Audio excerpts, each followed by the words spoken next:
এরা কারা? চিহ্নিত সমস্ত লোক, তৃণমূলের কাউন্সিলরের ভাই, তৃণমূলের নেতা সোমনাথ শ্যাম এবং পার্থ ভৌমিকের সমস্ত ডান হাত বাঁ হাত, এবং এই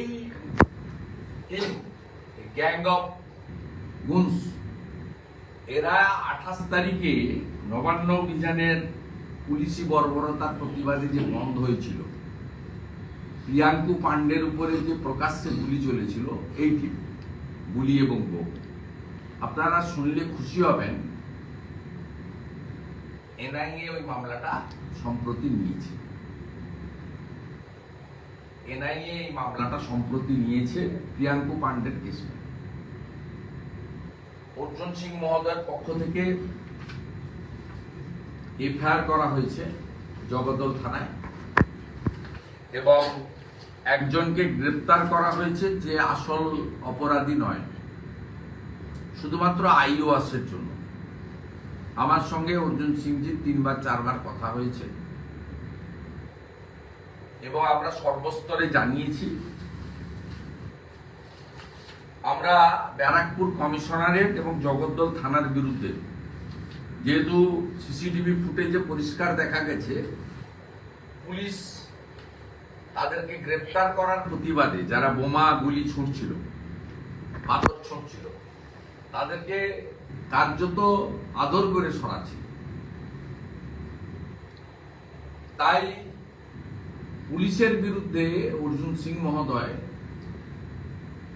উচ্চ আদালতে যাবেন, এই সিদ্ধান্ত অর্জুন সিং মহোদয়ের সঙ্গে আমার কথা হয়েছে। আর 28 তারিখে প্রিয়াঙ্কু পান্ডের ঘটনা যেহেতু এনআইএ নিয়েছে, স্বাভাবিকভাবে আমি দাবি করব এনআইএ যেন দ্রুত মামলার তদন্ত শুরু করেন এবং যাদের ডাইরেক্ট দেখা গেছে তাদেরকে ধরে, এদেরকে যারা পাঠিয়েছিল বিধায়ক সোমনাথ শ্যাম এবং সাংসদ পার্থ ভৌমিক, তাদের বিরুদ্ধে অবিলম্বে ব্যবস্থা গ্রহণ করে। এবং আমি ব্যারাকপুর, ভাটপাড়া, জগদ্দল, নোয়াপাড়া সহ ওই এলাকায় যারা সন্ত্রস্ত হয়ে আছেন পুলিশের মদতে, তৃণমূলী গুন্ডাদের জন্য,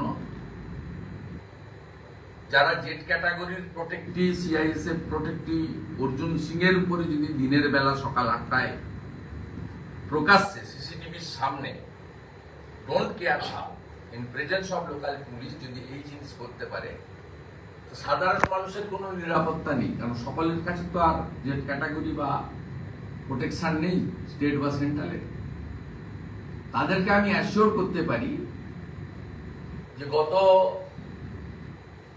2-3 বছরে বেশ কিছু এই ধরনের হুলিগানিজম হয়েছে। 2022 সালে লক্ষ্মী পুজোর দিন মোমিনপুর, ইকবালপুরে হয়েছে, আমরা ঠান্ডা করেছি। 2023-এর রামনবমীর দিন রিসড়া, হাওড়ার শিবপুর এবং ডালখোলাতে হয়েছিল, সেখানেও আমরা ঠান্ডা করেছি। 28শে আগস্ট প্রিয়াঙ্কু পান্ডের ঘটনা এবং আজকে অর্জুন সিং এর ঘটনা, এটাকেও আমরা ঠান্ডা করব, এইটুকু আমি ওখানকার মানুষকে আশ্বস্ত করতে পারি, চাই লিডার অফ অপোজিশন। দাদা, পুলিশের সামনে 20 থেকে 25টি বোমা ছোড়া ভিডিও ফুটেজেই দেখা যাচ্ছে ভাই, সব ভিডিও ফুটেজ তো আমার কাছেও আছে, আমি তো সোশ্যাল মিডিয়া পোস্ট করেছি, অর্জুন সিং জিও পোস্ট করেছি, আপনারাও দেখিয়েছেন। এই দুজন কি, নমিত সিং আর তৃণমূলের নেতা, একজন তো কাউন্সিলরের ভাই। কোনটা কাউন্সিলর ভাই?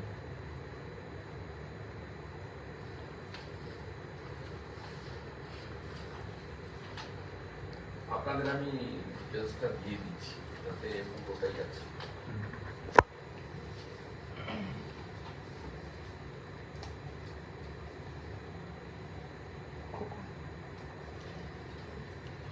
Today morning, several goons under the guidance of Nomit Singh, this is Nomit Singh, and accused in the NIA cases, এবং son of 18 number ward councillor, ইনি হচ্ছেন 18 নম্বর ওয়ার্ডে তৃণমূল যে কাউন্সিলর তার ছেলে।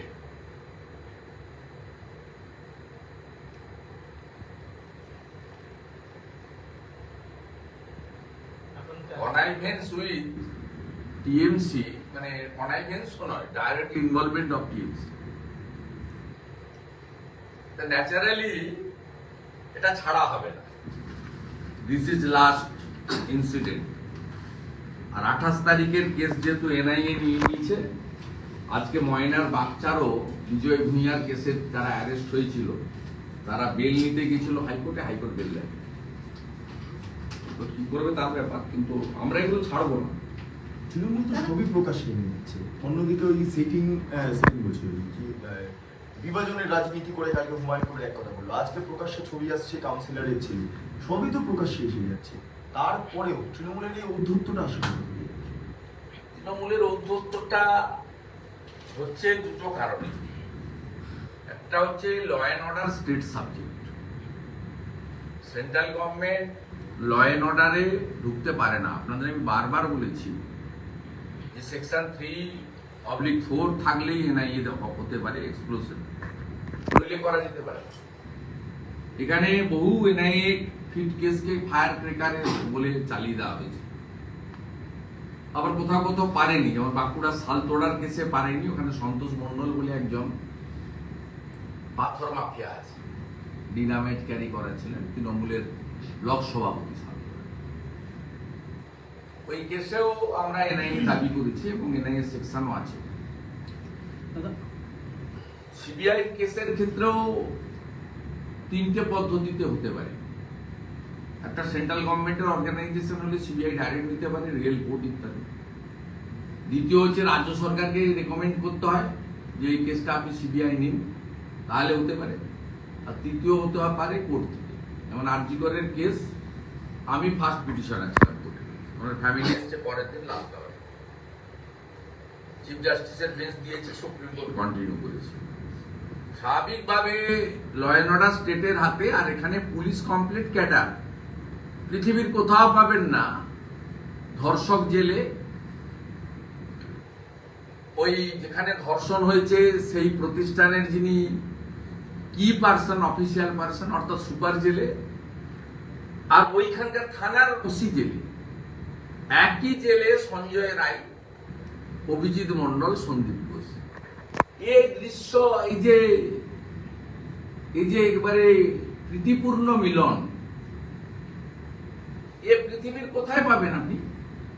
ভারতবর্ষের কোন রাজ্য তো পাবেনই না, পৃথিবীর কোথাও পাবেন না। যে ধর্ষক জেলে, ধর্ষকের প্রোটেক্টররা জেলে, আর প্রমাণ